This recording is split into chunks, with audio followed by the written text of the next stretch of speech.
Hoy, Petra, halika dito. Sino yung poging trabahador ni Tatay Noel? Saan? Parang lahat naman sila may itsura. Ayun oh, yung nakaputi. Ang yummy oh. Naku girl ha, huwag kang ganyan. Ang rinig ko dyan, may sabit na yan eh. Oh, ano naman? Nagtatanong lang naman ako ng pangalan eh. Ay naku, huwag ako. Alam ko na yung ugali mo. Simula nung bata pa tayo, alam ko na sa tuwing may gusto ka, gagawan mo ng paraan para makuha mo yon. Ibahin mo yung si Andoy. Hindi yan mapapasayo. Ah, Andoy pala ang pangalan niya. Paano mo nalaman ang pangalan niya? Kasi sabi mo lang eh. Hindi ka pa rin nagbabago. Ikaw pa rin ang Petrang laging nadudulas. Ngingiti-ngiting tiningnan ni Mila ang binata na naliligo sa sariling pawis. Tirik na tirik ang araw. Kung kaya't maging siya man ay nakararamdam rin ng init. Nakita niyang inirapan siya ng kanyang pinsang si Petra habang binubuhat ang mga gamit nito papasok sa bahay. Maya-maya pa'y nakarinig sila ng mahinang yabag sa balkonahin ng bahay. Oo mga apo, nakarating na pala kayo. Anong ginagawa niyo dyan sa labas? Pumasok na kayo rito at ang init-init ang sikat ng araw. Baka masunog ang balat ninyo. Ay naku lolo, pagsabihan niyo nga yan. Imbis kasi na pumasok, mas pinili pang humarot. Wala naman akong ginagawang masama. Nagtatanong lang naman yung tao eh. Narinig mo yun, Lo? Tapos nagmamaang-maangan pa. Nako, ang sarap kurutin ng singit. Hindi pa rin talaga kayo nagbabago ano? Pumasok na kayo sa loob at naghanda na ako ng pananghalian natin. Teka nga pala. At bababa ako para tawagin ang mga gumagawa sa kubo ko. Sabay na kayong kumain sa kanila, ha? Tila nagpagting ang pandinig ni Mila nang marinig niya ang sinabi ng kanyang lolo Noel. Napangiti ito. Saka tiningnan ang kanyang pinsang pinandilatan siya ng mata. Tsak na mag-i-enjoy ito sa kanyang bakasyon sa probinsya nila. Kauuwi lamang ni Mila galing sa lungsod. Hindi maganda ang naging hiwalayan nila ng kanyang nobyo. Kung kaya't naisipan niya magpahangin at mag-isip-isip sa probinsya. Ilang taong nagsama ang mga ito, ngunit dahil sa hindi inaasahang pangyayari, bigla na lamang naghiwalay ang dalawa. Walang kaalam-alam kung saan siya nagpunta. Ang kanyang kaibigan sa lungsod ay hindi niya rin sinabihan, maging ang kanyang mga magulang. Alam na mga ito ang nangyari sa kanilang relasyon. Ngunit imbis na magpakalunod sa lungkot, pinili na lamang ni Mila na magpakalayo-layo. Tama nga naman ang kanyang naging desisyon dahil may nakita siyang pumalit sa kanyang nobyo. Katatapos lamang nilang maganda ng kanyang pinsang si Petra ng mga pinggan sa mesa. Malaki ang bahay ng kanyang lolo, kung kaya't kasyang-kasya sila sa loob. O nga pala iho, ito nga pala nga po kong si Mila. Hindi ko alam kung naaalala niyo pa siya, pero dito rin siya tumira nung bata pa siya. Yun nga lang ay dinala ng mga magulang niya sa lungsod para doon mag-aral. Tininan siya ng mga kalalakihan, saka tumango. Ang isang lalaking kasama nila ay napangiti sa kanya, ngunit wala naman siyang interes dito. Ang lalaking gusto niya sanang ngumiti sa kanya, hindi man lang siya tinapunan ng tingin. Hinubad nito ang kanyang suot na sweatshirt, saka isinabit sa haligi na malapit sa kanya. Siya ba yung naging kalaro ko doon sa bukid, Lolo Andres? Ay hindi ko maalala. Hindi ba si Petra yun? Hindi rin pa ako sigurado. Ang tagal na po kasi nun eh. Sinipa niya ang kararating na si Petra na galing sa kusina na may dalang mainit na tinola sa mangkok. Pinandilatan niya ito ng mata upang ipaliwanag sa kanya kung nakasama niya ba dati ang lalaki. Nakangiting inilapag nito sa kanya ang dala Saka pa ilalim na kinurot sa tagiliran si Mila. Nako Lo, never in my life naman na pumunta ako sa kubo ni Lolo Andres. Alam niya naman na wala akong hilig sa mga tanim-tanim na yan. Dalawa lang naman kayong apo ko. Ay baka si Mila. Juan, ano kasi Lo? Hindi ko na po maalala. Wala po akong gaanong maalala nung bata pa ako eh. Siya. Maupo na kayo at kakain na tayo. Hindi tayo mabubusog kung magtitingin na lamang kayo sa harap ng pagkain. Nahihiyang umupo ang tatlong lalaki sa kabilang panig ng mesa. Samantalang ang magpinsan naman nakaharap sa bang ito. Napapansin ni Mila na pasulyap-sulyap sa kanya ang isang lalaki. Ngunit hindi niya na lamang ito pinansin. Nakatuon ang kanyang atensyon kay Andoy na nag-ayang magdasal. Pagkatapos magdasal, maganang kumain ang mga ito. Nang pagkaing inihanda ng kanyang Lolo Noel. Naku, wala talagang mintis ang tinola niyo, Lolo. Sobrang sarap talaga. Sinabi yun ng lalaki sa matanda habang ang tingin ay nasa kanya. Nararamdaman niya ang mahinang pagsipa ng kanyang pinsan. Napairap na lamang ito kay Petra dahil nakararamdam siya ng inis. Dakaw ikaw talaga, Roy. Hindi ka pa rin nagbabago. Napaka-bolero mo pa rin. Nagsasabi po ako ng totoo. Parang gusto ko na po dito lang kumain araw-araw eh. Kasi ang sarap-sarap po na niluluto ninyo. Naku Roy, ang kapal naman talaga ng apog mo. Gusto mo pang dumagdag sa gastusin dito sa bahay. Ako, pagtatrabahuan ko naman kakainin ko.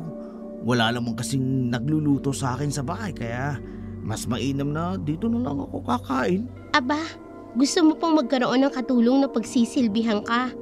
Matuto kang magluto. Ang tanda-tanda mo na hindi ka pa rin marunong magluto. Natatawa na lamang sila sa batuan ng salita ng dalawa. Maging ang kanyang Lolo Noel, istrikto sa pagkain at nakitawa na rin. Ano na naman? Di maghanap ako ng asawang marunong magluto? Nako, wala pang isang linggo, tsak naiiwanan ka na ng asawa mo dahil sa pagiging batugan mo. Hindi naman ikaw ang aasawahin ko. Ikaw ba? Mila, marunong ka bang magluto? Nasamid si Mila sa kanyang iniinom na tubig habang tuwang-tuwa kasi itong nakikinig. Sa sagutan ng dalawa ay napainom siya ng tubig. Hindi inaasahan na magtatanong ang lalaki sa kanya. Nabitiwan niya ang hawak na baso habang tinapik-tapik ang dibdib dahil sa pagkasamid. Ayos ka lang ba, Mila? Naku, hindi na po makapagsalita ang apo nyo. Kinilig yata sa akin. Namula eh. Anong kinikilig?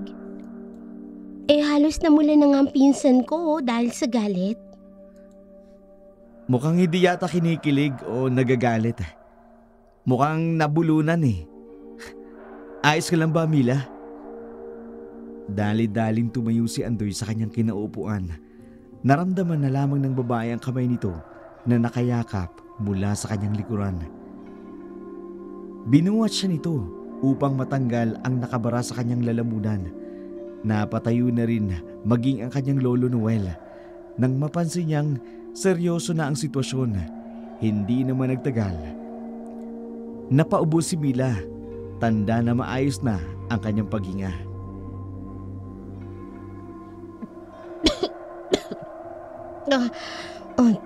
Salamat. Nang masigurado ng lalaki na ayos na siya, bumalik na siya sa kanyang kinaupuan upang ipagpatuloy ang kanyang pagkain. Napahawak na lamang si Mila sa kanyang lalamunan habang hinihimas-himas ni Petra ang kanyang likuran. Maayos na ba ang pakiramdam mo, apo? Oo, Lolo. Buti na lamang mabilis kumilos itong si Andoy. Maraming salamat ulit, Andoy. Mabuti na ba kung galon? Hindi ko nga pala sila naipakilala sa'yo, no? Paano mo nalaman ang pangalan niya? Ano kasi, Lo? Tiningnan niya ang kanyang pinsan upang humingi ng tulong.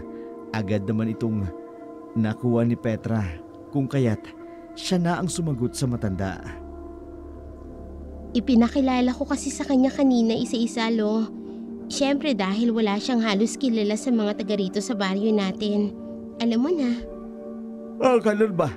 O ito palang si Andoy. Ikakasal na sa susunod na buwan. Ito naman kasama niya si Roy. Tapos si Noli.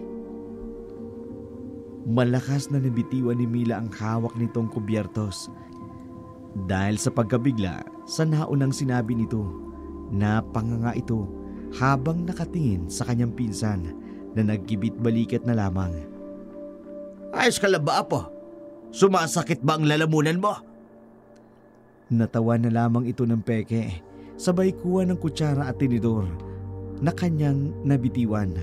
Mabilis itong sumubo ng pagkain. Kaya pala ganun na lamang ang sinabi ng kanyang pinsan. Pinagkainteresan niya patuloy ang lalaking ikakasal na. Dahan-dahan lang, Mila.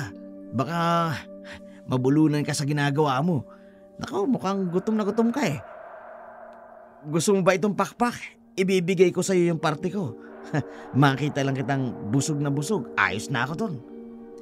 Hindi napigilan ng dalaga ang sarili nitong mapairap. Umarte itong nabulunan kung kaya't binato ng buto ng manok ni Petra si Roy. Pwede ba, Roy? Manahimik ka na. Kainin mo na nga yung pakpak niyan. Hindi pa tayo gutom ang pinsang ko. Isa pa, maraming niluto si Lolo sa kaldero. Hindi tayo mauubusan. Sus, nagsiselos ka lang eh. Iyon na lang tong pakpak. Nahiya ka pang manghingi eh. Gusto mong ibato ko ulit sa yung butong nasa plato ko? Tumikim si Lolo Noel kung kaya tumigil ang dalawa sa pagbabangayan. Hindi nito nagustuhan ang batuan nila ng salita, lalo't nababastos sa ang pagkain sa ginagawa nila. Tahimik na inubos namang ito ang pagkaing nakahanda sa mesa. Belo, Andoy, sa inyo balak tumira ni Mara sa oras na ikasal kayo? Doon ba sa lungsod o dito sa probinsya natin? Nakulo, hindi pa namin yan napag-uusapan ni Mara. Baka po sa susunod na linggo, pag nakauwi na siya, doon na lamang namin pag-uusapan habang naghahanda kami para sa kasal. Mabuti nang maaga niyong mapag-usapan yan. Mahirap na kung ikaw ang may balak na manirahan dito, tapos ang mapapangasawa mo ay doon sa lungsod gusto. Kaya nga po, Lo. Pero kung ano man po ang magiging desisyon niya, doon po ako. Ibinaba ni Mila ang kanyang kubyertos, saka nagpaalam na tapos na itong kumain. Sumunod naman sa kanya ang pinsan na agad namang pinayagan ng matandang lalaki. Maraming napag-usapan ang mga lalaking naiwan sa hapag. Isa na roon ang usapin tungkol sa pagpapakasal. Napabuntong hininga na lamang si Mila habang naguhugas ng pinggan nila. Nakahanap na sana ito ng lalaki para sa kanya, ngunit agad din namang nawala dahil ikakasal na pala ito. Mas masakit para sa kanya na malamang ikakasal na ang lalaking nakita nito 1 oras lang ang nakalilipas kaysa sa hiwalayan nila ng kanyang nobyo na ilang taon niya nang nakarelasyon. Anong nangyayari sa'yo, girl? Makabuntong hininga ka. Parang pasan mo na ang problema ng mundo. Bruha ka talaga. Bakit hindi mo sinabing ikakasal na si Andoy? Nakaplano na sa utak ko kung ilan na magiging anak namin at kung saan kami ikakasal. Aba, mas bruha ka. Sinabihan na kitang hindi pwede kasi may sabit na. Anong ginawa mo? Nagpakyut ka pa rin ang nagpakyut sa tao. Huwag mong sabihin tinamaan ka doon. Hoy, Mila. 1 oras mo palang nakilala yung lalaki. Diyos kong babae ka. Ang harot mo talaga. Ano naman ang magagawa ko? Isa tinamaan nga ako. Sayang siya talaga. Mas sayang siya kasi ayon sa narinig ko lang to hindi nang galing sa akin to. Galing to sa mga bunganga nung matatanda sa baryo. Iyan daw si Andoy ay hindi pwedeng ikasal kasi albularyo siya. Ano naman kung albularyo? Si Lolo nga nakapag-asawa kahit manggagamot pa siya. Iba naman kasi si Lolo. Si Lolo ikinasal bago niya pa nakuha ang kapangyarihan ng isang manggagamot. Si Andoy naman, pinasahan na agad ng kapangyarihan ni Lolo Andres noong pinatilyo pa lamang siya. Ibig sabihin, hindi matutuloy ang kasal? So, may pag-asa na maging kami ni Andoy? Nagdingning ang mga mata ng babae habang iniisip nito ang kahantungan ng relasyon nila ng binata. Naplano na nito sa kanyang isipan kung saan sila magde-date ng lalaki at kung ano ang gagawin nila sa unang anibersaryo nila bilang magkasintahan. Kinilig nitong iniisip ang mga bisig ng lalaki habang niyayakap siya. Pinapakinggan mo lang talaga kung anong gusto mong marinig eh. Si Andoy may nobya na. Ilang taon na rin silang magkasintahan ni Mara. Oh, ano naman? Teritoryo nga na agaw. Si Andoy pa kaya? Hoy, babae ka ha. Huwag mong gagawin yung binabalak mo. Wala sa lahi natin ang tagasira ng relasyon. Masaya si Andoy kay Mara. Mabait ang babaeng yun. Kulang na nga lang maging santa siya dahil sa kabaitin niya. Walang-wala ka kay Mara. Kaya pwede ba? Sa iba ka na lang. Nandiyan naman si Roy oh. Mukhang gustong-gusto ka ng lalaking yun. Kinilabutan si Mila nang maalala niya ang tagpo sa hapagkainan. Ayaw na sana niyang maalala pa yun. Kabahan ka nga dyan sa sinasabi mo. Ang creepy ng lalaki na yun oh. Isa pa, ayoko sa kanya. Hindi ko siya type. Sa'yo na lang. At total, mukhang kilala niyo naman ng isa't isa. Inirapan na lamang siya ng kanyang pinsan at sabay nag-walk out sa kusina kung saan siya naghuhugas ng mga pinggan. Dali-dali nitong tinapos ang kanyang mga hugasin upang sundan ang pinsan. Naabutan niya itong may hinahalo sa isang lagayan ng mga halamang gamot sa balkonahin ng bahay. Seryoso ito sa kanyang ginagawa na para bang sanay na sanay ito. Lumaki si Petra sa poder ng kanyang lolo Noel. Ang kanyang mga magulang ay sumakabilang buhay na noong bata pa lamang siya. Hindi alam ni Mila kung ano ang dahilan ng pagkasawi ng mga magulang ni Petra. Ang tanging naaalala lamang niya ay nang matapos ilibing ang mga ito ay dinala siya ng kanyang mga magulang sa lungsod upang doon naman nirahan. Nagtataka nga ito kung bakit wala siyang masyadong naaalala mula sa kanyang pagkabata. Mabuti na lamang meron pa rin siyang koneksyon kay Petra kung kaya't hindi na siya nahirapang bumalik sa probinsya. Mahigpit na pinagbawalan siya ng kanyang mga magulang na wag nang babalik sa lugar na yon, ngunit sadyang matigas ang kanyang ulo. Hindi niya maintindihan kung bakit ganun na lamang sila kahigpit pagdating sa usaping probinsya. Nilapitan niya ang kanyang pinsan upang guluhin sana ang ginagawa nito nang maunahan na siya ni Petra. Huwag mong tanggaing galawin ng mga yan kung ayaw mong magalit si Lola Noel. Eto naman, para hahawakan lang eh. Basta, huwag mong hahawakan o kahit tingnan. Para saan ba yan? Sa pagkakaalam ko, hindi nang gagamot si Lolo. Bakit may ganyan? Huwag mong sabihin na ikaw ang pumalit sa kanya. Hala, si Ermitaño, Petra ka na? Kumunot naman ang mukha ni Petra sa ginamit na salita ni Mila. Natatawa ito at napailing habang isinasalin sa isang lalagyan ang napiga nitong katas ng halamang gamot. Alam mo ba ang salitang Ermitaña? Oo naman. Yan ang tawag sa mga babaeng albularyo, hindi ba? Hindi. Saan mo nakuha ang salitang yan? Tinutulungan ko lang si Lolo dahil baka kailanganin niya ng mga gamot at pangontra. Hindi ko nga alam kung saan eh. Bigla na lang lumabas ang salitang yun sa bibig ko. Teka, pangontra saan? Mabilis na iniwas ni Petra ang kanyang tingin sa kanyang pinsan. Hindi niya sinagot ang tanong nito. Ipinagkibit balikat na lamang ni Mila ang naging reaksyon ng mukha nito. Itinuon na lamang niya ang kanyang tingin sa labas kung saan abala si Andoy sa pagpapala ng buhangin. Ang gwapo-gwapo talaga niya, no?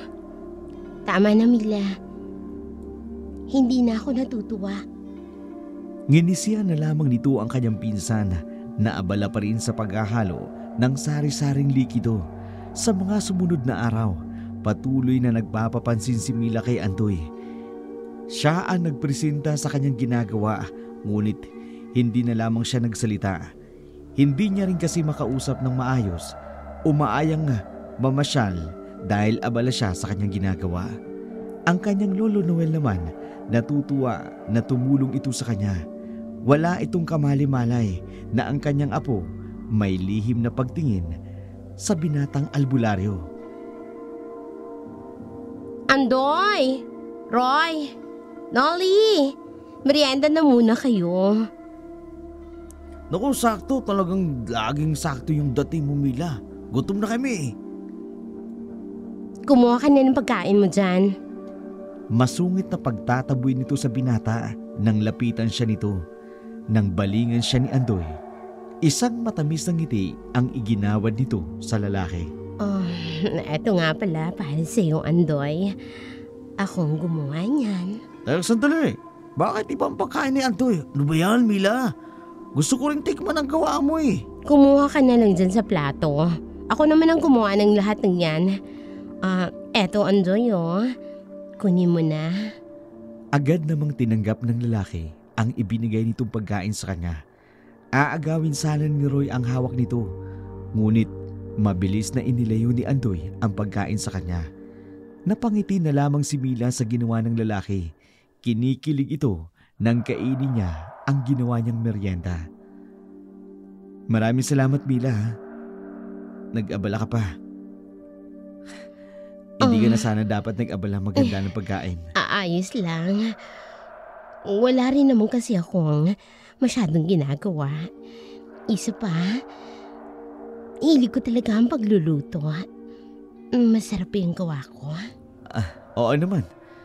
Ngayon lang ako nakatikim ng ganito. Sana makagawa ka uli ng ganito. Ay, yun lang ba? Sos, walang problema. Kahit araw-araw pa kitang ipagluto. Nginitian na lamang siya ng lalaki. Agad nitong inubos ang bigay niya. Saka kukuha sana siya ng juice na inihanda niya. Ngunit agad nitong inagaw ang hawak niyang baso upang siya na magsalin ng laman nito. Naku, Mila, sobra-sobra naman yata ang pag-aasikaso mo. Kaya ko naman. Syempre, pagod yung kamay mo. Baka pasmahin. Ako rin, Mila. Masakit rin ang kamay ko. Baka manginig to mamaya. Medyo malamig pa naman ang juice eh. Lihim na napairap si Mila kay Roy. Naiinis siya sa lalaki dahil nasisira ang diskarte nito kay Andoy. Imbis na tanggihan ay napilitan na lamang siyang ipagsalin ng juice sa baso si Roy, maging sinuli.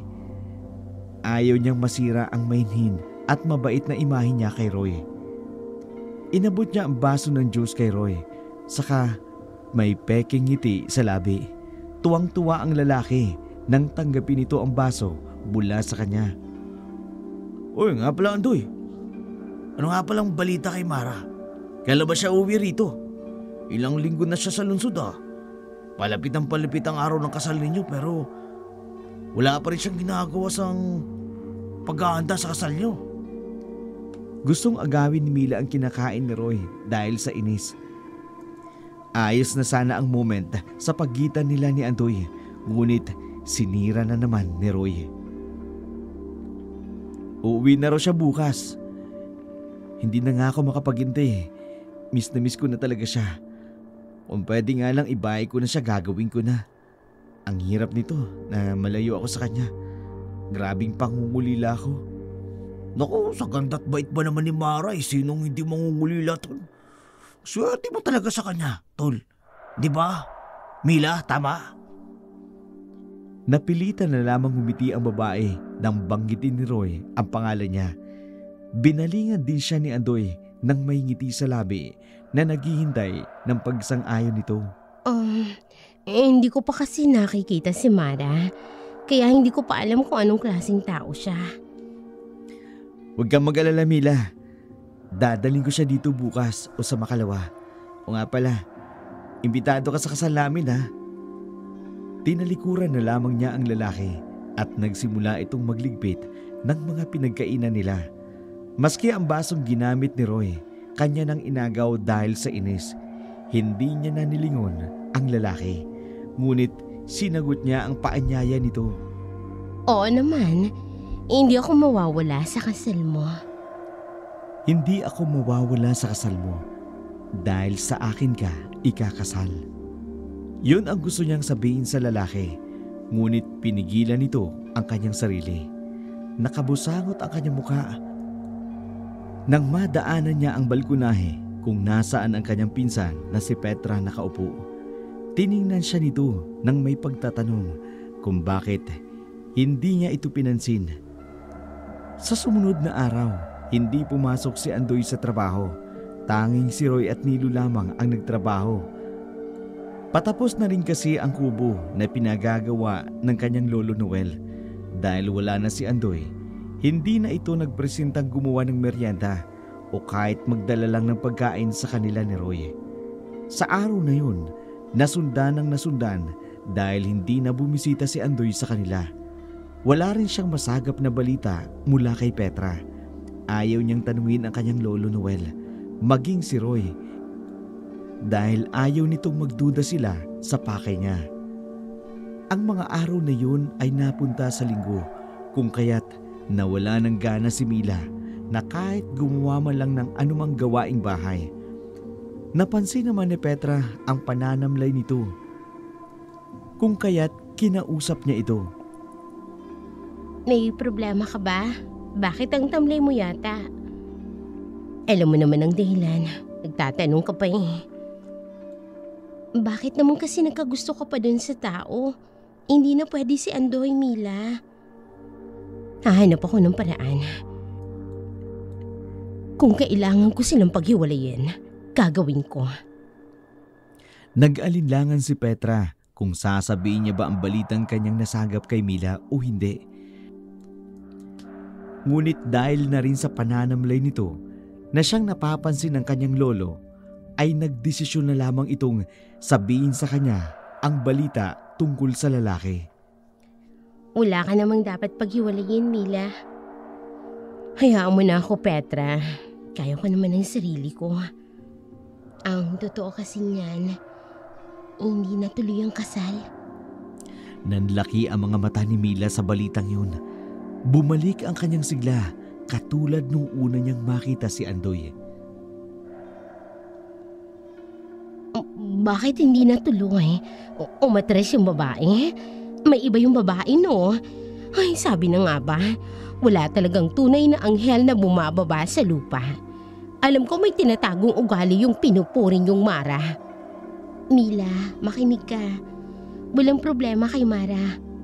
Si Andoy yung umatres sa kasal. Umatres siya dahil hindi sila pwedeng magkatuluyan ni Mara. Isa lang ang ibig sabihin niyan. Nahulog na sa akin si Andoy. Hindi siya makikipaghiwalay sa babaeng yon kung walang ibang itinitibok ang puso niya. At yun ay walang iba. Kung hindi ay sa akin. Totoo nga ang sabi nila. The best way to man's heart is through his stomach. Hindi siguro marunong magluto yung Mara, kaya hiniwalayan siya. Napahilot na lamang ng sindido si Petra sa kahibangan ng kanyang pinsan. Nagsisisi ito kung bakit niya pa sinabi sa kanya ang hiwalayan ng dalawa. Kahit noon pa man ay gagawin na ni Mila ang lahat upang makuha lamang ang gusto nito. Hindi pa rin siya nagbabago dahil alam ni Petra na mas malaki ang tsansang makagawa ng hindi maganda si Mila Gayong wala ng karelasyon ang lalaki. Hindi sila pwedeng mag-asawa, Mila. Dahil albularyo si Andoy. Totoo yung nabalitaan ko. Bawal mag-asawang isang albularyo. Kaya wala ka pa ring pag-asa sa kanya. May dugo rin naman akong albularyo, kaya pwede kami. Madali lang naman magpaturo kay Lolo Noel ng mga gagawin. O siya, dyan ka na ha? Salamat sa magandang balita. Teka, saan ka pupunta? Sa bahay ni Andoy. Kailangan niya ako. Kailangan niya ng karamay ngayon. Nahihibang ka na ba? Wala si Andoy sa kanila. Umalis siya, kaya wala ka na rin maaabutan doon. Oo nga pala, nandoon si Roy. Pwede kayong magkwentuhan. Mag-iingat ka. Alam ni Petra na tatalab ang sinabi niya dahil hindi natuloy ang paglabas ni Mila sa pintuan ng bahay. Nilingon siya nito. Saka pinagtaasan ng kilay. Nagkibit balikat na lamang si Petra, sabay higop ng kapeng kanyang ginawa. Oh, bakit? Ay problema ba? Tumuloy ka na. Baka gabihin ka pa. Maraming pagala-gala sa gabi. Sige na, habang maaga pa. Ngiting tagumpay ang sumilay sa labi ni Petra dahil nagpapadyak si Mila ng kanyang paa papasok ng bahay. Malakas nitong isinarado ang pintuan sa kanyang kwarto. Napailing na lamang si Petra habang nakatanaw sa malayo. Ipinagdarasal nitong sanay nasa maayos na kalagayan ang kanyang Lolo Noel maging si Andoy na kasalukuyang nakikipagbuno sa mga aswang. Hindi lang albularyo at manggagamot ang dalawa dahil sila rin ay mandirigmang laban sa mga mapanganib na aswang. Ang mga pagod na mukha ng kanyang Lolo Noel at Andoy ang nabungaran ni Mila sa umaga. Nagulat pa ito dahil tahimik lamang sila nagkakape sa kusina nang may seryosong mga mukha. Naruroon din ang kanyang pinsang si Petra na naghahanda ng kanilang almusal. Petra, anong balita doon sa pinagagawa ko sa'yo? Marami na ba yun? Tama lang po, Lo. Hindi pa kasi ako nakakahanap ng halamang gamot na kakailanganin. Napatikim si Mila upang kunin ang pansin ng mga taong nasa kusina, lalo na ang pansin ni Andoy na tulala sa kawalan habang inihigop ang mainit na kape nito. Apo, kumusta ka? Maayos na ba ang pakiramdam mo? Maayos na po, Lo. Taka, saan ba kayo nang galing at bakit ganyan ang mga mukha ninyo? Nagpakita ng pag-alala si Mila sa kanyang lolo. Hinawakan pa nito ang kanyang mukha nang may konting gasgas. Lalapitan na sana nito si Andoy, ngunit agad na tumayo ang lalaki sa kanyang kinauupuan upang hugasan ang basong kanyang ginamit. Tiningnan na lamang siya ng kanyang pinsan na parabang binabalaan siya nitong wag nang gumawa ng kalokohan. Hindi na rin nagtagal si Andoy dahil nagpaalam na rin agad ito sa matandang lalaki na uuwi na siya. Lo, hindi na muna ako magtatagal dito. Medyo masama po kasi ang pakiramdam ko eh. Kailangan ko lang po magpahinga. Ay sige, balitaan mo na lamang ako, ha? Opo, maraming salamat po sa almusal. Hindi na siya nilingon ng lalaki bago ito tuluyang makalabas. Hindi na nito napigilan pa ang sariling tanungin ang matandang lalaki tungkol sa binata. Umupo ito sa upuan na nasa harapan niya upang usisain ito sa nangyari. Ano bang nangyari, Lo? Saan kayo nang galing? At bakit hindi ako pinapansin ni Andoy? Isa-isa lang, Apo. Mahina kalaban. Samahan mo nga muna ako mag-almusal. Ikaw din, Petra. Maupo ka nga rito. Nasasabi ka ko nga makasabay uli ang mga upo ko sa hapag. Baka hindi na maulit ito. Si Lola naman kung makapagsalita ng ganyan. Parang namamaalam. Matawa-tawang nagsandok ng sinangag si Mila sabay kuha ng pritong tuyo at itlog. Ang kanya namang pinsang si Petra, tahimik lamang na naupo sa kanyang tabi. Lo, hindi ba't nasabihan na kita na huwag kang magsasalita ng ganyan? Kahit na anong mangyari, babalik at babalik kayo rito sa bahay. Hindi natin hawak ang panahon, Apo. Hindi habang buhay, mauuwian ko kayo ng buhay. Nagugulang tiningnan ni Mila ang kanyang pinsan at ang kanyang abuelo na seryoso ang mukha. Sa palagay ng babae, may hindi sinasabi sa kanya ang dalawa. Kaya naman, naglakas loob na itong magtanong. May hindi ba kayo sinasabi sa akin? Bakit parang ang seryoso naman ang usapan ninyo? At isa pa, bakit hindi mo pa nasasagot ang tanong ko, Lo? Saan po kayo nanggaling ni Andoy? Ilang araw ko rin hindi nakita ang lalaking yun, Sa trabaho lang, Apo. Kailangan namin magtrabaho ni Andoy. Trabaho, Lo? Para sa naman at nagtatrabaho ka? Hindi ba't pinapadalang ka naman ng pera? Bakit nyo pa kailangan magtrabaho? Kayong matanda na ho kayo, Si Andoy din po. Bakit niya pa binubugbog ang sarili niya sa trabaho? Hindi naman tuloy ang kasal niya. Nasamid ang lalaki sa iniinom nitong kape. Tiningnan niya si Petra na nagkibit balikat lamang. Kaya ko naman, Mila. Sumasakit kasi ang likod ko kung wala akong ginagawa. Si Andoy naman, ginagawa yon upang hindi niya maalala si Mara. Ganun po ba? Nagpatangu-tangu na lamang si Mila. Hindi na nito tinanong kung kaya't dahan-dahan nitong inubos ang kanyang pagkain. Ay, oo nga pala. Hindi ba't masama ang pakiramdam ni Andoy? Pwede ko ba siyang puntahan sa kanila upang dalhan ng gamot? Kawawa naman kasi. Wala na nag-aalaga sa kanya. Mila, kaya na ni Andoy ang sarili niya. Isa pa, sinabi niya magpapahinga na lang siya. Mahirap magkasakit ngayon, Petra. Baka nga ano pang gawin ni Andoy sa sarili niya.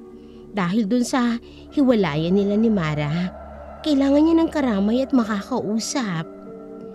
Hindi naging albularyo si Andoy para sa wala. Kaya manatili ka na lang dito sa bahay. Tulungan mo ko sa pagpipiga at pagdidikdik ng mga halamang gamot ni Lolo. Ayoko. Ang baho kaya nun. Lo, payagan niyo na po akong pumunta sa bahay ni Andoy. Kailangan ko rin naman siya. Kailangan niya ako ngayon. Huwag po kayong mag-alala dahil kapag alam kong maayos ng lagay niya, uuwi na rin po ako kaagad. Napataas na lamang ng kilay si Petra sa pagsusumbong ng kanyang pinsan sa matandang lalaki. Katulad ng mga bata pa sila, tumatalab iyon sa kanilang abuelo.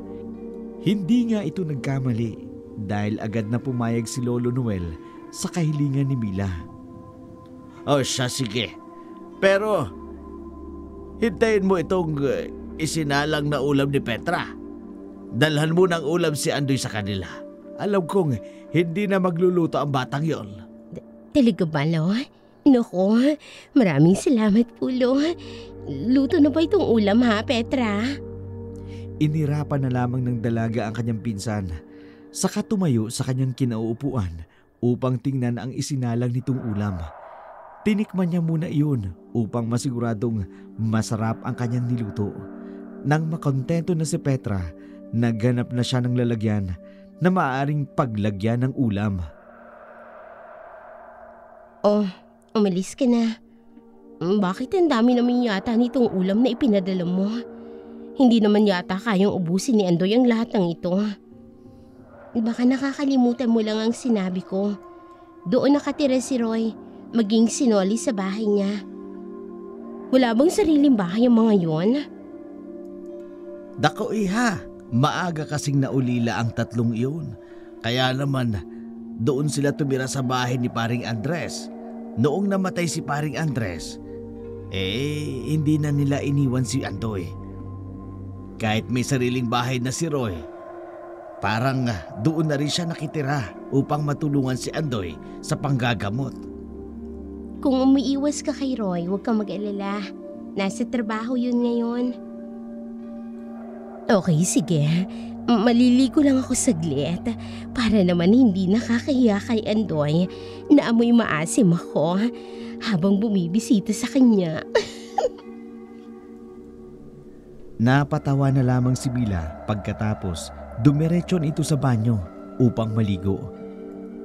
Hindi na nga ito nagtagal dahil ilang minuto lang ang inilagi nito roon. Hindi iyon tipikal na ligo ni Mila dahil madalas inaabutan ito ng 1 oras sa loob ng banyo. Matapos niyang mag-ayos, agad siya nagpaalam sa mga ito nang masiguradong nakaalis na ang dalaga. Doon na lamang nagseryoso ang mukha ni Petra. Gaano ba kalalang naging pinsala ng mga aswang sa nayong pinuntahan ni Lolo?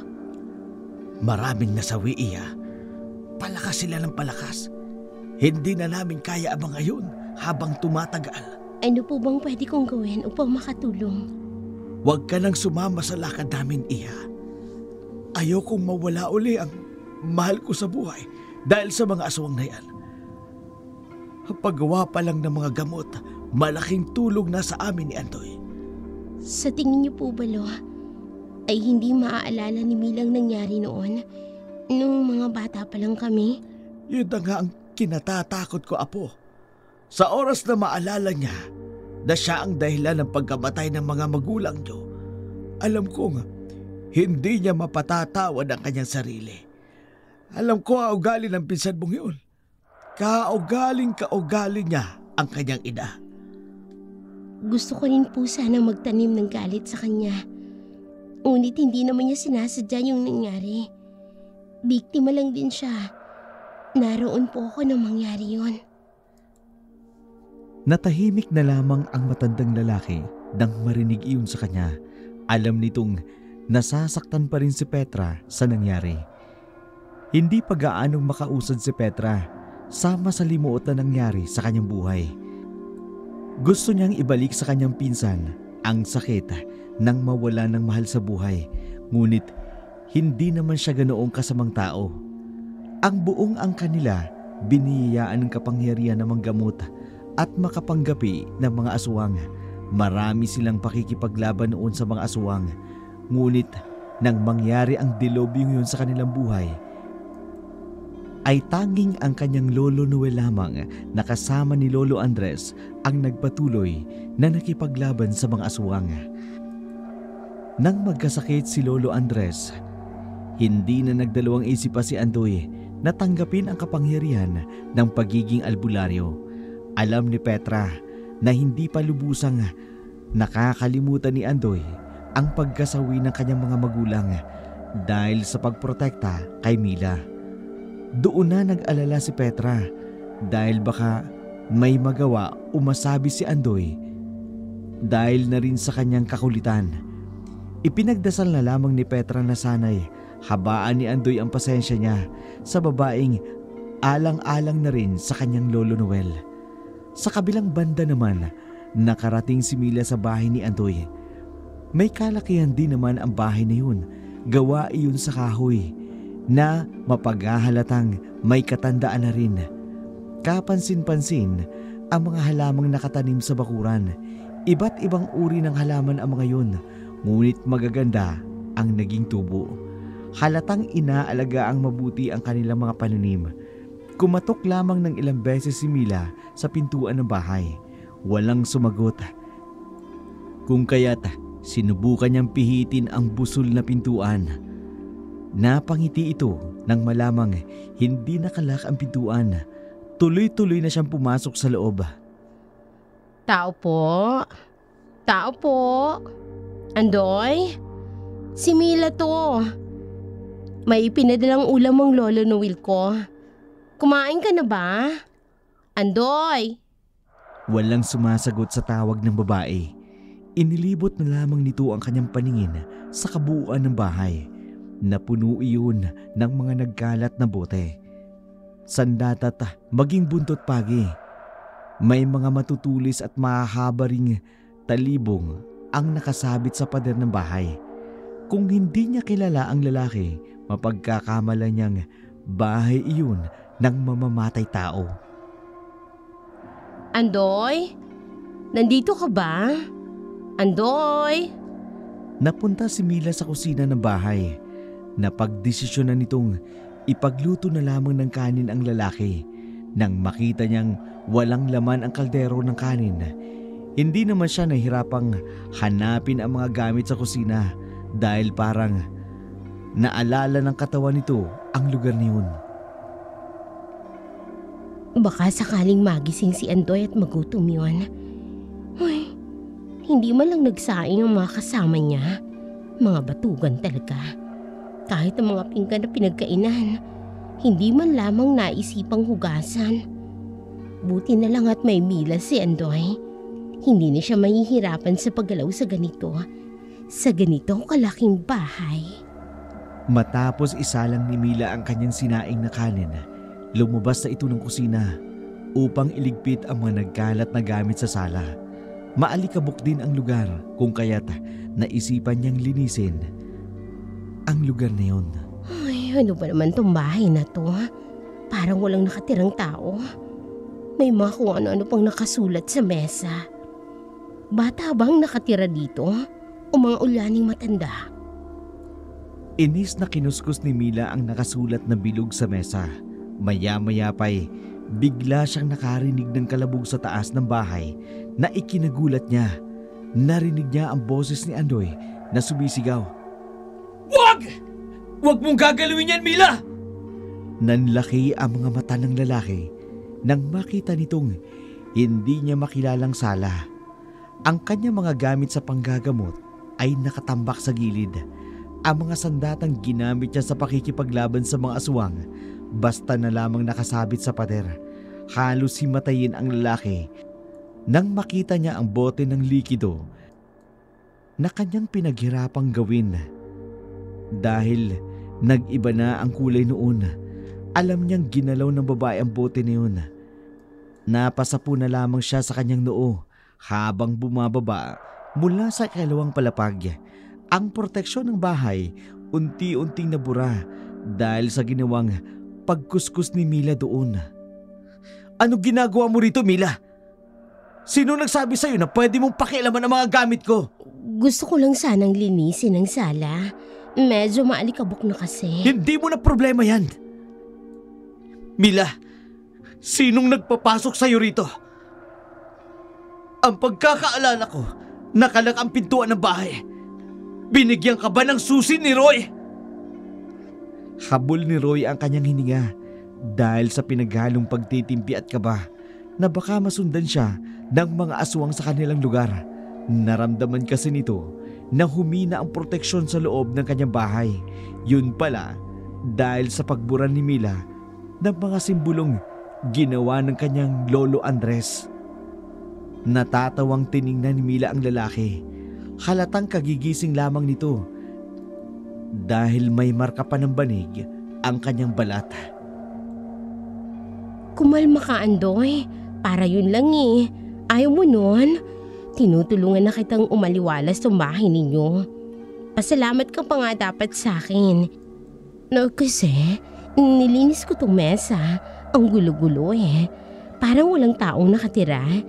Isa pa, hindi kami nag-uusap niyang si Roy. Kaya walang siyang naibigay na susi sa akin. Nang pihitin ko kasi yung pintuan, nakabukas naman. Kaya pumasok na ako. Mila, pwede ba? Umuwi ka na lang. Pinahamak mo ng buhay natin. Pero wala ka pa rin pinagbago. Ang mga gamit na itinabi ni Mila sa gilid, inisa-isang binalik ni Andoy sa mesa. Maging ang mga sandata nito, ibinalik niya kung saan ito unang nakalagay. Naguguluhang tinitingnan ni Mila ang lalaki dahil sa mga sinabi nitong wala pa ring pinagbago. Hindi niya maalala sa lalaki, pero nakasisiguro siyang hindi ang pagpunta niya sa probinsya ang unang pagkikita nila. Anong ibig mong sabihin, Andoy? Magkakilala na ba tayo dati? Hindi siya sinagot ng lalaki Dahil natigil ito sa kanyang ginagawa, napakunot naman ang kanyang noo nang may maamoy na nasusunog. Anong amoy yun? May nagsiga ba? Nanlaki ang mga matang tumakbo si Mila papasok ng kusina. Nakalimutan nito ang kanyang sinaing dahil sa paglilinis. Nang madatnan niya iyon, halos magkulay sunog na ito. Naramdaman na lamang niya na nakasunod na ang lalaki sa kanya sa kusina. Kung sa normal na pagkakataon lamang iyon, baka kinilig na siya. Ngunit iba ang timpla ng mukha ng lalaki sa mga oras na yun. Kulang na nga lamang bugahan siya ng apoy ng lalaki dahil sa nag-aapoy na galit nito. Napangiti na lamang nang alanganin ang babae matapos nitong patayin ang apoy. Umuwi ka na, Mila. Kalmado ang boses ng lalaki pero alam nitong nagpipigil lamang siya sa galit. Hindi na nangulit pa ang babae dahil alam nitong may mali siya. Napayuko na lamang ito habang naglalakad palabas ng kusina. May pinadala palang ulam si Lolo. Initin mo na lang yan. Huwag kang magpapalipas ng gutom. Aalis na ako. Walang natanggap na sagot ang babae mula kay Andoy. Bagsak ang balikat nitong umuwi sa bahay ng kanyang lolo, kung saan naabutan niya ito sa balkonahe, nakausap si Roy at si Nilo. Seryoso ang mukha nito. Nang mapansin siya ng mga ito, agad na nagpaalam sila sa matandang lalaki. Binati siya ni Roy, ngunit hindi niya ito pinansin. Diretso lamang siyang pumasok sa loob ng bahay. Doon siya umiyak ng umiyak. Kinabukasan, hindi na nagtangkang magtanong pa ni Petra sa dalaga. Sa pamumugto lamang ng kanyang mga mata, alam ni Petra na may nangyari sa pagitan ni Mila at ni Andoy. Nagmukmuk lamang ito sa kwarto. Gusto mo bang tumulong sa akin mamaya sa pagkuha ng mga halamang gamot sa bakuran ni Andoy? Ayoko munang pumunta doon. Baka galit pa sa akin si Andoy eh. Umalis yata sila. Samahan mo na lang ako para naman hindi ka nagmumukmuk dyan sa kwarto. Ganun ba talaga si Andoy? Anong ibig mong sabihin? Kasi kahapon, nang dumating ako sa bahay niya, naisipan kong maglinis ng kalat sa loob ng bahay. Bigla na lang siyang nagalit sa akin, tapos pinauwi niya pa ako. Gusto ko lang namang makatulong sa kanya eh. Ang mali ko lang talaga, nakalimutan ko may isinalang pala akong sinaing na kanin. Ayun, nasunog. Sinigawan ka ba niya? May sinabi ba siya sa'yo? Yun nga ang nakakatakot eh.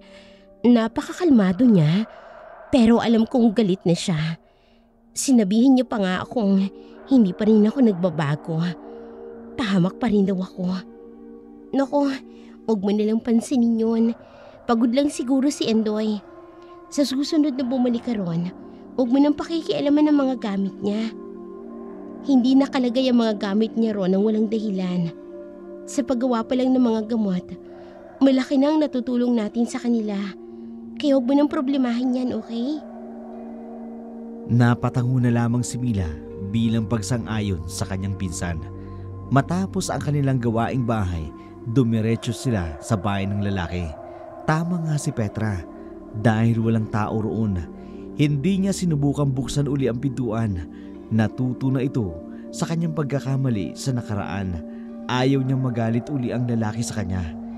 Ilang araw ang lumipas, buhat nang magsimulang tumulong si Mila sa pinsan niya sa paggawa ng gamot. Marami siyang natutunan dito. Tuwang-tuwa nga ang kanyang lolo Noel sapagkat bumilis ang paggawa ng mga gamot. Napansin nito, tuwing makalawa ay umaalis ng bahay ang kanyang lolo. Babalik lamang ito upang kumuha ng gamot na ginawa nila. Sa pabalik-balik nila sa bahay ni Andoy, napansin nito ang ilang araw nang hindi umuwi ito. Naisipan na rin tanungin ni Mila ang kanyang pinsan tungkol sa kanyang napansin. Petra, alam mo ba kung saan pumupunta sila Andoy? O di kaya si Lolo Noel? Ilang araw ko na kasing napapansin na madalas ang pag-alis nila. Halos 2 linggo ko nang hindi nakikitang umuwi si Andoy. May mahalaga lang silang ginagawa. Uuwi rin sila. Ipagdasal mo na lang na makabalik sila dito ng ligtas. Petra, may hindi ka ba sinasabi sa akin? Napapansin ko kasi nangangayayat na si Lolo. Matanda na siya, Petra. Hindi niya na kaya pang magtrabaho. Alam niya ang ginagawa niya, Mila. Gawin na lang natin ang makakaya natin upang makatulong sa kanila. Hindi na ako bata, Petra. Alam ko may nangyayari. Ngunit bakit hindi ninyo sinasabi sa akin? Dahil ayaw naming maulit pang nakaraan. Nabigla si Mila sa biglang pagtaas ng boses ng kanyang pinsan. Hindi ito gaanong nagpapadala sa emosyon. Kalmado lang si Petra. Ngunit sa tingin niya na baka oras na yun, napuno na ang babae sa kakulitan nito. Ako ba ang dahilan nun, Petra? Nakakainis lang, Mila eh. Habang ikaw nasa lungsod, namumuhay ng normal, kami naman dito hindi makausad. Ang swerte mo dahil may mga magulang ka pa. Pero kami, wala na. Kami na wala namang kasalanan sa nangyaring pinagkaitan ng mga karapatang yon. Hindi kita maintindihan, Petra. Ano bang ginawa kong mali? Ako ba ang dahilan ng pagkamatay ng mga magulang mo? Hindi lang ang mga magulang ko, Mila. Maging ang mga magulang ni Roy, ni Noli, at maging ni Andoy. Ikaw ang dahilan kung bakit namatay sila. Kung nakinig ka lang sana, baka buhay pa ang mga yon. Hindi mo ba alam kung anong ginawa mo? Pwes, ipapaalala ko sa'yo. Marahas na kinuha ni Petra ang kamay ni Mila. Ipinadama dito ang malaking peklat sa kanyang likuran. Alam mo ba kung saan nanggaling to? Kagagawan to ng mga aswang na dumukot sa atin. 25 taon ang nakalilipas simula nang mangyari yon. Pero malinaw pa rin sa akin ang nangyari. Ipaliwanag mo sa akin ang lahat, Petra. Pakiusap. Iniligtas tayo ng mga magulang natin, ng mga manggagamot, at tagapuksa ng mga masasamang aswang. Ngunit sa pagtakas natin, nahuli ka ng mga aswang, kaya pinainom ka nila ng gamot. Sa bilis ng pangyayari, naging aswang ka ng panandalian. Inatake mo ang aking ama. Hindi ka pa nakontento dahil pinagsasaksak mo siya gamit ang matatalimong kuko. Buhay pa sana si Papa kung hindi lang siya naubusan ng dugo. Hindi ko maalala na nangyari yan. Tuwang-tuwang mga aswang sa nangyari. Nagalit si Lolo Noel sa kanila kung kaya't inatake niya ang leader ng mga aswang. Dahil na rin sa lakas ni Lolo noon, napuruan ang pinuno nila.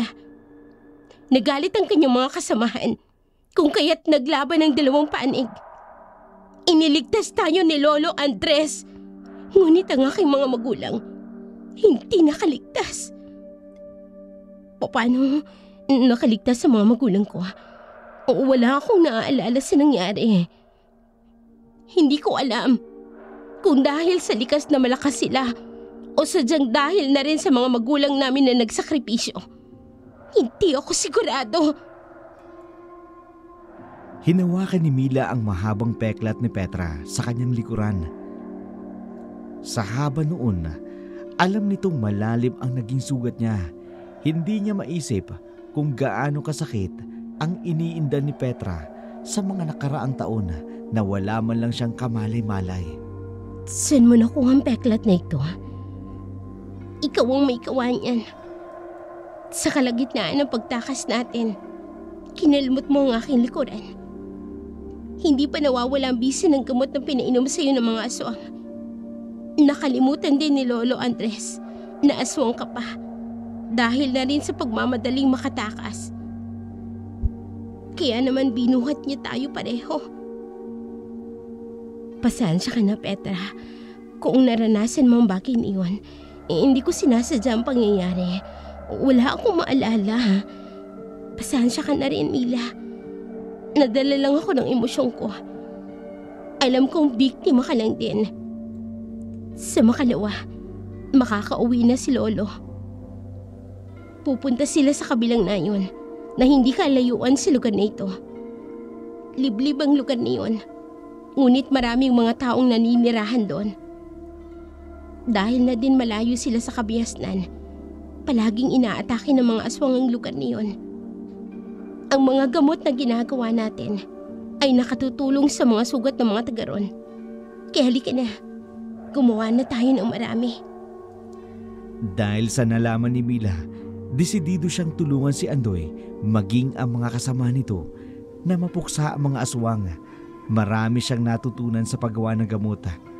Binasa rin ito ang pinakatatagong libro ng kanyang lolo na nasa baol. Nakapaloob sa libro ang mga sandatang pamuksa sa mga aswang. Naruroon din ang mga orasyon na makatutulong upang makagawa ng proteksyon laban sa mga ito. Dumating ang araw na pag-uwi nila Andoy mula sa labanan ng mga aswang. Halata sa mga mukha nito ang pinaghalong puyat, gutom at pagod. Agad na ginamot ng dalawa ang natamong sugat ng mga ito. Ay, kailangan nating maganda. Alam kong hindi sila titigil hanggat walang nalalagas sa atin. Ganun nga po. Gagawa ako ng mas malakas na orasyon bilang proteksyon natin. Habang unti-unti tayong nanghihina, mas lalo silang lumalakas at dumarami. Kailan ulit tayo babalik doon? Bukas sa bukas din, aalis tayo. Tatapusin ko lang ang orasyon. Tahimik na pumasok ng kanyang kwarto si Mila matapos siyang tumulong sa panggagamota. Nalaman din ito na hindi sasama ang kanyang lolo dahil tutulong siya sa paggawa ng mga gamot na pangontra. Buo na ang desisyon ni Mila. Sasama siya sa mga ito upang tumulong sa paggapi sa mga aswang. Nagganda siya ng gamit na kakailanganin niya. Hindi na rin ito natulog dahil abala siya sa pagbabantay sa mga oras na yun. Nang mapansin niyang pasikat na ang araw, agad siyang naghanda para umalis. Dala nito ang isang malaking bag na naglalaman ng mga gamot at sandata. Tahimik siyang umalis sa kanilang bahay habang tinatahak ang daan patungo sa nayon kung saan papunta sila Andoy. Hindi na nahirapan si Mila sa paghahanap sa nayon dahil may nakita siyang mapa sa mga gamit ng kanyang lolo. Sinundan lamang niya ang daan at doon naabutan niya si Andoy na nagtatago sa isang malaking puno.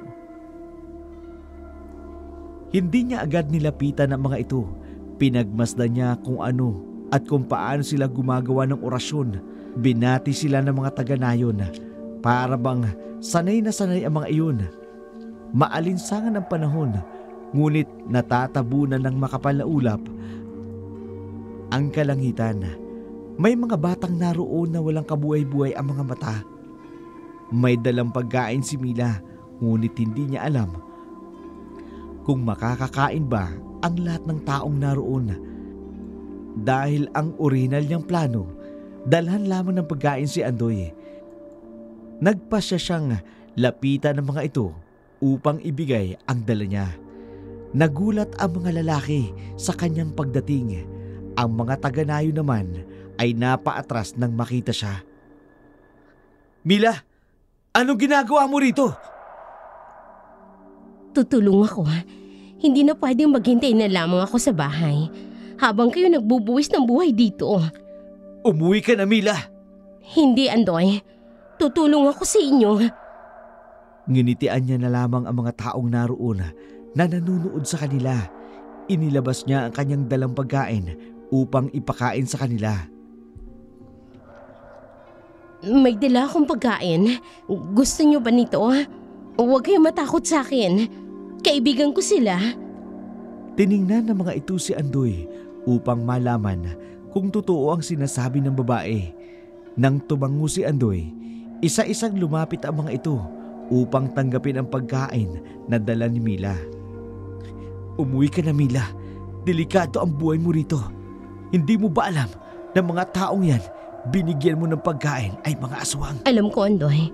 Ngunit alam ko rin na dati silang tao na ginawa lamang na aswang ng mga umatake sa lugar na ito. Nabasa ko na ang dapat kong malaman sa libro ni Lolo Noel. Nabasa mo na pala. Dapat alam mo na hindi basta-basta ang kalaban natin. Hindi na nakasagot pa si Mila nang marinig nila ang malakas na sigaw ng isang babae. May umaatake raw na aswang sa lugar na yun. Ang iilan kasing mga normal na tao naruroon pa sa loob ng bahay upang magtago. Dahil sa pagbabantay kay Mila, hindi napansin ni Andoy ang mga aswang sa kanilang likuran. Sinakmal siya nito upang butasan sana ang kanyang tiyan, ngunit naging maagap si Roy. Sinaksak niya ng kanyang dalang kutsilyo na pangontra sa aswang ang umatake kay Andoy. Kanya rin itong winisikan ng langis na pangontra upang mamatay ito. Napatulala na lamang si Mila habang nakikitang dumudugo ang tagiliran ni Andoy. Andoy, ayos ka lang ba? Teka, gagamutin kita. Pwede ba, Mila? Maghanap ka na lang ng lugar na pwede mong pagtaguan. Perwisyo kay! Kanyang hinarap ang mga nagliparang mga aswang upang kalabanin. May mga hawak itong mahabang buntot ng pagi sa kanyang kanang kamay, habang ang isa naman may hawak na bote ng langis. Hinila si Mila ni Roy palayo sa lugar na yun. Dinala niya ito sa isang abandonadong bahay upang dun magtago. Halika nga rito, Mila. Dito tayo. Ligtas ka rito. Roy, si Andoy, maraming dugong tumutulos sa kanya. Baka mapano siya. Kaya niya na yan sarili niya. Ang pwede nating gawin, panatiling ligtas ka upang hindi ka madala o makaabala sa ginagawa namin ni Andoy. Tutulong ako sa inyo, Roy. Ano bang pwede kong gawin? Dito ka lang. Tutulungan ko lang si Andoy at sinilo sa labas. Tandaan mo kahit anong mangyari, wag na wag kang lalabas ng bahay na ito. Protektado ang lahat ng bahay na naririto, kaya walang mangyayari sa iyong masama habang nandito ka. Gamutin mo na lang kami mamaya. Yun lamang ang tulong na maaari mong magawa. Sige, Roy. Makakaasa kayo. Teka lang, bakit walang araw rito? May ginagawang ritual ang mga aswang, kaya natatabunan ng araw. Kung makontra ko lang sana, mas lamang tayo sa kanila. Maiwan na kita rito. Maliksi ang mga kilos ni Roy. Habang papalabas ng bahay na yun, isinarado niyang mabuti ang pintuan bago tuluyang umalis. Sinunod ni Mila ang bili ng lalaki, ngunit hindi ito sumama roon upang bantayan nila. Inilabas niya ang librong itim ng kanyang Lolo Noel. May nabasa siyang isang ritual upang kontrahin ang ritual ng mga aswang. Gumuhit siya ng simbolo gamit ang abo sa lupa mula sa sinunog na dahon ng makapangyarihang halaman. Nagtirik din ito ng kandila upang magsimula na sa kanyang ritual. Binasa niya ang mga nakasulat sa librong itim. Naramdaman na lamang niya na nanghihina siya habang tinatapos ang mga katagang nakasulat. Hindi nagtagal, nakarinig siya ng sigaw ng aswang na parabang nasasaktan. Yun lamang ang kanyang narinig bago tuluyang bumagsak ang kanyang katawan sa lupa. Nagising na lamang si Mila sa ingay ng pamilyar na boses. Boses iyon ng kanyang lolo. Nagalit sa kanyang kausap nang imulat niya ang kanyang mga mata. Nasilayan nito ang pamilyar na silid kung saan naruroon siya. Nasapo nito ang kanyang noon ay nararamdaman niyang dahong nakalagay sa kanyang noo. Hindi niya napansin ang mga ito. Hindi ba't sinabihan na kita na huwag mong sasabihin sa kanya ang nangyari noon? Ang aking pakikipaglaban sa mga aswang. May karapatan din po siyang malaman ng totoo, Lo. Nakita mo na ang ginawa mo. Napahamak si Andoy. Muntik kang pamamatay si Mila. Bukas sa bukas din, iahatid ko siya sa kanila. Hindi na siya pwede sa lugar na ito. Masyado nang mapanganib. Baka nakakalimutan niyo rin. Kung hindi dahil kay Mila, hindi mapupulungan ang pinuno ng mga aswang. Yun na nga ang nakatatakot. Alam ko sa mga oras na ito, nagpaplano na ang mga aswang sa susunod nilang gagawin upang maghiganti sa atin. Lalong-lalo na kay Mila. Ilang araw na siyang nasa kanyang kalagayan. Masyadong malakas ang naging hatak ng librong itim sa kanyang lakas. Konting pagsasanay pa. Mas lalong gagaling si Mila sa panggagamot. Turuan mo na lang siya, Lo. Tapos na ang usaping ito. Matulog ka na. Gabing-gabi na eh. Matulog ka na dahil maaga ka pang gagawa ng gamot bukas. Nagkunwari na lamang tulog si Mila nang maramdaman itong lumingon sa kanyang kinaroroonan ang kanyang lolo. Padabog na isinarado nito ang pintuan ng kwarto. Napabuntong hininga na lamang si Petra sa naging sagutan nila ng matandang lalaki. Naramdaman ni Mila ang pag-upo ng kanyang pinsan sa kanyang kama. Kumising ka na dyan. Marami akong nasagap na balita. Alam mo ba na ang nayo na yon ay unti-unting nasikatan ng araw dahil sa tulong mo? Hindi ko alam na magaling ka pala sa ritual. Malaki ang naitulong mo sa laban nila Andoy noong nakaraan. Ngayon nga lang, dahil sa katigasan ng ulo mo, nagalit si Lolo. Buhat-buhat ka ba naman ni Roy na walang malay? Habang si Andoy, walang kasing putla. Mabuti na lamang walang sakit sa puso si Lolo. O siya, diyan ka na muna. Maaga pa ako bukas. Nang masigurado ni Mila na nakaalis na si Petra, pinakiramdaman niya muna ng ilang minuto ang paligid. Agad itong bumangon sa kanyang higaan, ngunit nararamdaman niyang nanghihina pa rin siya. Pinilit itong maglakad upang magpahangin sa balkonahe ng bahay na yun. Nakahinga na lamang siya ng maluwag nang mapansin niyang nakatulog na ang kanyang kasama sa loob ng bahay. Ilang minuto rin siyang nagbumuni-muni sa labas ng bahay nang makarinig siya ng pagaspas ng pakpak ng ibong malaki. Palakas ng palakas iyon at nararamdaman niya ring papalapit ng papalapit ang tunog na yun. Papasok na sana siya sa bahay nang makarinig siya ng sitsit sa labas ng bahay. Nang lingunin niya iyon, mukha ni Andoy ang nakita niya. Dahil na rin sa pananabig sa lalaki, agad siyang lumabas ng bahay nang walang pag-aalinlangan. Andoy, ikaw pala. Kumusta na ang pakiramdam mo? Masakit pa ba ang sugat mo? Lumapit ka rito, Mila. Dito tayo. Bakit, Andoy? Ayaw mo bang pumasok sa loob? Gusto ko lang kasi magpahangin. Halika rito. Hindi nagtaka sa mga oras na yun si Mila. Sinundan niya ang lalaki kahit nanghihina pa rin ang kanyang katawan. Nang medyo makalayo-layo na siya, agad siyang nakaramdam ng mabigat na nakahawak sa kanyang balikat. Lilingunin na sana niya ito, ngunit mukha ng isang kulubot ang kanyang nakita. Napasigaw siya sa takot dahil ang lapitan ng mukha nito sa kanya. Andoy! Tulungan mo ko! May aswang! Andoy! Huwag mo kong iwan! Napahinto ang lalaki sa paglalakad. Lumingon ito kay Mila, ngunit ang tanging ulo lamang nito ang umikot. Ang kanyang katawan ay nanatiling nakatalikod sa kanya. Napaiyak si Mila sa takot. Andoy! Anong nangyayari sa'yo?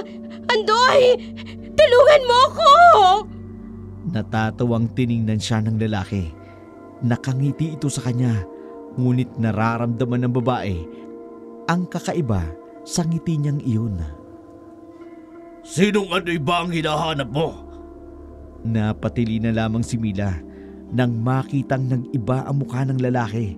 Nawala ng malay si Mila nang maramdaman ito ang hapdi ng pagkakagat ng kubot sa kanyang batok. Nagising na lamang ito nang maramdaman niya ang init sa loob ng silid. Iminulat ito ang kanyang mga mata. Doon niya nakita ang mukha ni Andoy na nasa kanyang harapan. Nakaupo ito sa isang upuan na animoy kanyang trono habang siya naman nakatali ang buong katawan. Parang kailan lang buhat tong dinala ka sa lugar ito. Ngayon ay malaki ka na, malakas at mapangahas. Sino ka? Anong ginawa mo kay Andoy? Andoy? Yung albularyong pakialamero. Makita ko lang uli ang lalaking yon. Tiyak, katapusan niya na. Wag na wag mong sasaktan si Andoy. O ano? May magagawa ka ba para pigilan ako? Wala. Pero si Andoy meron. Malakas siyang albularyo. Diyan ka nagkakamali! Napangisi ng malaki ang aswang na gumaya sa mukha ng albularyo. Walang ano-ano'y nilapitan siya nito habang may hawak ng basong may laman ng itim na likido. Bumalik sa alaala ni Mila ang tagpo noong bata pa lamang siya. Ngunit hindi si Andoy ang kaharap niya, kundi ang kanyang ama. Pilit siyang pinapainom ng likidong iyon. Nang maubos niya iyon, doon na lamang siya nawala ng malay. Alam niya ang kanyang kahihinatnan ng mga oras na yun. Nang inumin niya iyon, magiging aswang uli siya. Bago pa man mangyari iyon, agad niyang tinabig ang basong may likido. Natapon iyon, kaya naggalit ang aswang na nasa harapan niya. Tampalasan! Hindi ka naman ganito noon, di ba? Bakit hindi ka nalang sumunod sa gusto ko? Inumin mo ang pinapainom ko sa'yo ngayon! Hindi niyo mapibilog ang ulo ko. Hindi ko iinumin yan! Malakas na sinampal ng lalaki si Mila. Naramdaman na lamang niya ang mahigpit na pagkakahawak sa kanya ng dalawang aswang na naroon. Dahil higit na malakas ang mga ito, wala nang nagawa si Mila kundi ang ibuka ng pilit ang kanyang bibig. Kumuha ng panibagong inumin ng aswang na nasa kanyang harapan. Saka ibinuhos na lamang iyon sa bunganga ni Mila.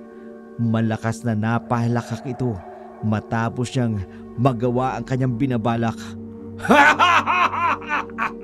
Ngayon, wala nang kawala sa akin si Noel! Diyan ka nagkakamali. Natigil sa pagtawa ang aswang nang mapansin itong hindi pa rin nagbabago ang anyo ng dalaga. Napaghandaan na iyon ni Mila. Nang unang beses siyang sumama kay Andoy, ayaw niyang maulit ang nangyari nung bata pa lamang siya, kung kaya't naganap siya ng ritual sa librong itim bilang proteksyon laban sa mga aswang. Hindi niya inaasahang magagamit niya iyon sa ibang pagkakataon. Lalapitan na sana ng pinunong mga aswang si Mila nang biglang bumukas ang pintuan ng bahay na yun. Iniluwa noon ang kanyang lolo Noel na may hawak ng buntot pagi. Damascus! Hindi ka pa rin nagbabago! Dinadamay po pa rin ang mga inosente! Noel! Hindi ko inaasahang magpapakita ka ng ganito kaaga! Bakit? Natatakot ka bang mawala ng mahal sa buhay? Huwag mong idadamay si Mila! Kung ano ang nasa pagitan natin, yun lamang! Tayo ang maglaban! Baka nakakalimutan mo, aswang ako! Hindi ako nakikipagtawaran! Walang ano-ano'y bigla na lamang itong nag-anyong aswang. Yun ang kanyang totoong anyo. Isa siyang gabunan na siyang pinakamalakas na aswang. Hindi kayang talunin ni Mila ang ganong klaseng aswang. Alam niyang hindi rin ganong kalakas ang kanyang lolo Noel. Kailangan nito ng tulong. Gumapang siya palayo sa harapan ng aswang upang makihingi ng tulong sa labas. Ngunit masyadong mahigpit ang pagkakatali sa kanya kaya hindi siya gaanong makagalaw. Saan ka naman pupuntang babae ka? Hinila nito ang paa ng babae. Binuwas siya nito at ginawang bihag. Bitiwan mo ang apo ko, Damascus! Hindi ito nakinig kay Noel dahil bigla na lamang niyang sinakal ang babae. Halos malagutan ito ng hininga dahil sa higpit ng pagkakasakal nito.